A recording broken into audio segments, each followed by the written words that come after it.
ಎಲ್ಲರಿಗೂ ಕನ್ನಡ ಜ್ಞಾನ ಮಾಹಿತಿ ಯೂಟ್ಯೂಬ್ ಚಾನಲ್ಗೆ ಸುಸ್ವಾಗತ.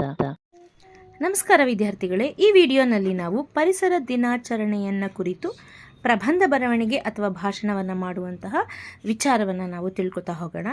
ಈಗ ನಾವು ವೇದಿಕೆಯ ಮೇಲೆ ಪರಿಸರ ದಿನಾಚರಣೆಯನ್ನು ಕುರಿತು ಮಾತಾಡಬೇಕು ಅಂದಾಗ ಅಲ್ಲಿರುವಂತಹ ಗಣ್ಯರಿಗೆ ಫಸ್ಟ್ ನಾವು ಶುಭೋದಯಗಳನ್ನು ಹೇಳಬೇಕು. ಹಾಗಾಗಿ ಎಲ್ಲರಿಗೂ ಶುಭ ಮುಂಜಾನೆ. ಜೂನ್ 5 ವಿಶ್ವ ಪರಿಸರ ದಿನಾಚರಣೆ. ಈ ಸಂದರ್ಭದಲ್ಲಿ ಎಲ್ಲರಿಗೂ ವಿಶ್ವ ಪರಿಸರ ದಿನಾಚರಣೆಯ ಶುಭಾಶಯಗಳು. ಇಂದು ನಾವೆಲ್ಲರೂ ಪ್ರಕೃತಿಯನ್ನು ಉಳಿಸುವ, ರಕ್ಷಿಸುವ, ಬೆಳೆಸುವ ಪ್ರತಿಜ್ಞೆ ಮಾಡೋಣ.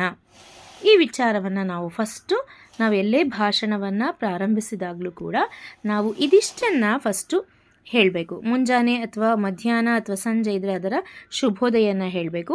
ಆಮೇಲೆ ಆ ದಿನದ ವಿಶೇಷತೆ ಏನಿದೆ, ಜೂನ್ 5 ವಿಶ್ವ ಪರಿಸರ ದಿನಾಚರಣೆ.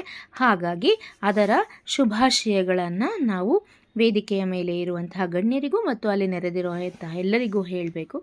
ಆಮೇಲೆ ಮೂಲ ಉದ್ದೇಶ ಏನು ಪರಿಸರ ದಿನಾಚರಣೆಯದು ಅಂದರೆ ನಾವು ಪರಿಸರವನ್ನು ಉಳಿಸಿ ಬೆಳೆಸಿ ರಕ್ಷಿಸಬೇಕು ಅನ್ನೋದನ್ನು ನಾವು ತಿಳಿಸ್ಬೇಕು.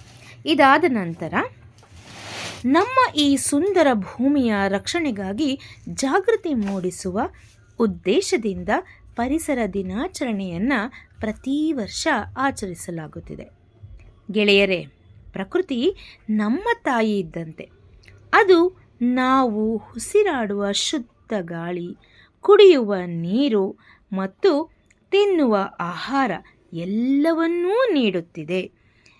ಅಂದರೆ ಈ ಪರಿಸರದಿಂದ ನಮಗೆ ಏನು ಅನುಕೂಲಗಳು ಆಗ್ತಾ ಇದೆ ಅಂದರೆ ಮತ್ತು ಪರಿಸರ ದಿನಾಚರಣೆಯನ್ನು ಆಚರಿಸ್ತಾ ಇರುವಂತಹ ಮೂಲ ಉದ್ದೇಶ ಏನಿದೆ ಅದನ್ನು ನಾವು ನಂತರ ಹೇಳಬೇಕು.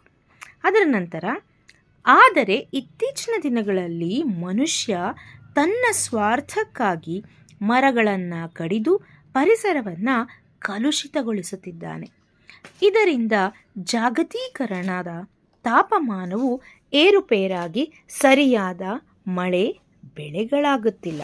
ಅಂದರೆ ಮನುಷ್ಯ ತನ್ನ ಸ್ವಾರ್ಥಕ್ಕಾಗಿ ಪರಿಸರವನ್ನು ಯಾವ ರೀತಿ ಉಪಯೋಗಿಸ್ಕೊತಾ ಇದ್ದಾನೆ, ಅದರಿಂದ ಏನು ಅನಾಹುತ ಆಗ್ತಾ ಇದೆ ಅದನ್ನು ಹೇಳಬೇಕು. ನಂತರದಲ್ಲಿ 2026 ಪರಿಸರ ದಿನದ ಘೋಷವಾಕ್ಯ ಪ್ರಕೃತಿಯಿಂದ ಪ್ರೇರೇಪಿತರಾಗೋಣ, ಹವಾಮಾನ ಬದಲಾವಣೆ ತಡೆಯೋಣ, ನಮ್ಮ ಭವಿಷ್ಯ ಉಳಿಸೋಣ ಎಂಬುದಾಗಿದೆ.